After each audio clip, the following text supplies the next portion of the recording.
بسم اللہ الرحمن الرحیم۔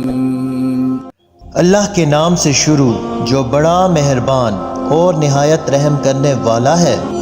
پیارے دوستو، حضرت عیسیٰ علیہ السلام اللہ تعالیٰ کے برگزیدہ پیغمبر ہیں جنہیں قوم بنی اسرائیل کی طرف مبعوث کیا گیا۔ حضرت عیسیٰ علیہ السلام کو اللہ تعالیٰ نے بے شمار معجزات عطا کیے جن کا ذکر قرآن مجید کی سورۃ ال عمران میں موجود ہے۔ دوستو، آج کی ویڈیو میں ہم آپ کو حضرت عیسیٰ علیہ السلام کی زندگی کا ایک ایسا واقعہ سنائیں گے جسے سن کر یقیناً آپ کا ایمان تر و تازہ ہو جائے گا۔ دوستو، ایک شخص حضرت عیسیٰ علیہ السلام کی بارگاہ میں حاضر ہوا اور آ کر عرض کرنے لگا، یا حضرت، میں آپ کے ساتھ رہنا چاہتا ہوں۔ تو آپ فرمانے لگے کہ دنیا دار بن کر رہو گے یا دیندار؟ تو وہ شخص کہنے لگا کہ میں دیندار بن کر رہوں گا۔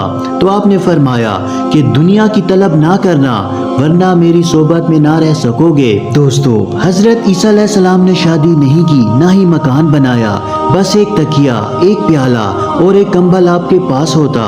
جہاں رات ہوتی وہیں آرام فرماتے۔ آپ نے ایک شخص کو دیکھا جو پہاڑ کی ڈھلان کے نیچے آرام کر رہا تھا، تو آپ نے کمبل بھی صدقہ کر دیا اور کہنے لگے کہ آج کے بعد جہاں ڈھلان بنی ہوگی وہاں سو جائیں گے، کمبل کی کوئی ضرورت نہیں۔ پھر آپ نے ایک شخص کو دیکھا جو اپنے ہاتھ کو تکیہ بنا کے سو رہا تھا، آپ نے تکیہ بھی خیرات کر دیا اور کہنے لگے کہ اس کے بغیر بھی گزارا ہو سکتا ہے۔ کچھ دنوں کے بعد آپ نے ایک شخص کو دیکھا جو ہاتھ میں چلو بنا کر پانی پی رہا تھا، تو آپ نے وہ پیالہ بھی صدقہ اور خیرات کر دیا اور کہنے لگے کہ اس کے بغیر بھی گزارا ہو سکتا ہے۔ دوستو، جو شخص حضرت عیسیٰ علیہ السلام کے پاس آیا تو وہ عرض کرنے لگا کہ حضور، میں دیندار بن کر رہوں گا۔ حضرت عیسیٰ علیہ السلام نے اس کو اپنے ساتھ رکھ لیا۔ جب آپ پہلے ہی دن نکلے تو حضرت عیسیٰ علیہ السلام فرمانے لگے کہ کیوں نہ کھانا کھا لے۔ آپ نے 3 روٹیاں منگوائیں اور اس شخص سے آپ فرمانے لگے کہ میں تو 1 روٹی کھاؤں گا، تم کتنی روٹی کھاؤ گے؟ تو وہ شخص کہنے لگا کہ حضور، میں بھی 1 ہی روٹی کھاؤں گا۔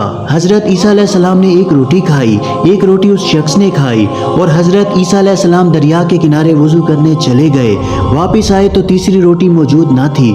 اللہ تعالیٰ کے نبی جان گئے کہ تیسری روٹی کس نے کھائی ہے۔ حضرت عیسیٰ علیہ السلام نے اس شخص سے پوچھا کہ تیسری روٹی کدھر ہے؟ تو وہ کہنے لگا، حضور، مجھے نہیں پتا۔ حضرت عیسیٰ علیہ السلام نے کہا، تجھے پتا ہے پر تو بتا نہیں رہا۔ کہنے لگا، مجھے تیسری روٹی کا نہیں پتا۔ حضرت عیسیٰ علیہ السلام آگے بڑھ گئے۔ آگے گئے تو آپ نے دیکھا کہ ایک ہرنی اپنے 2 بچوں کے ساتھ جا رہی ہے۔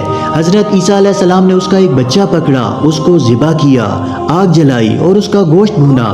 کچھ آپ نے خود کھایا اور اس شخص کو بھی کھلایا۔ دوستو، ہرنی اور اس کا دوسرا بچہ یہ سارا منظر دیکھ رہے تھے۔ حضرت عیسیٰ علیہ السلام اور اس شخص نے جب سیر ہو کر کھا لیا تو حضرت عیسیٰ علیہ السلام نے ہڈیوں کو اکٹھا کیا اور فرمایا کہ اٹھ جاؤ اللہ تعالیٰ کے حکم سے۔ تو وہ ہرنی کا بچہ دوبارہ زندہ ہو گیا اور اپنی ماں کے ساتھ چلا گیا۔ تو حضرت عیسیٰ علیہ السلام اس شخص سے کہنے لگے کہ دیکھو، مجھے اللہ تعالیٰ نے معجزہ عطا کیا ہے کہ ہم نے کھا بھی لیا اور وہ بچہ اپنی ماں کے ساتھ چلا بھی گیا۔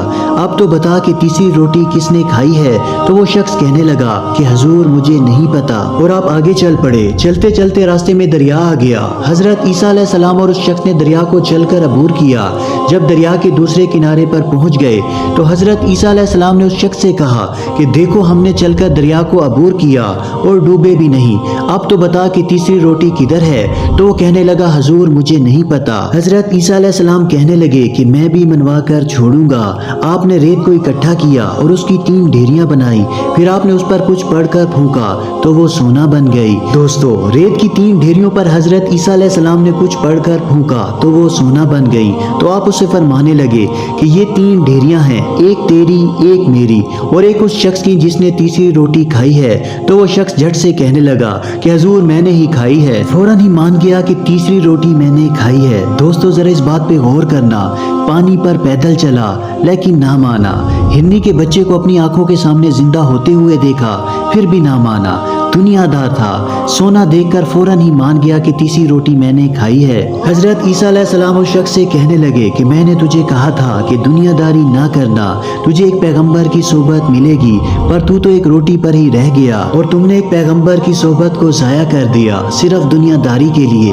میں نے کیا کرنا ہے سونے کا، یہ 3 ڈھیریاں تم ہی رکھ لو۔ اور آپ آگے چلے گئے۔ دوستو، وہ صحرا کا علاقہ تھا اور وہ شخص ابھی اپنا سونا سمیٹ ہی رہا تھا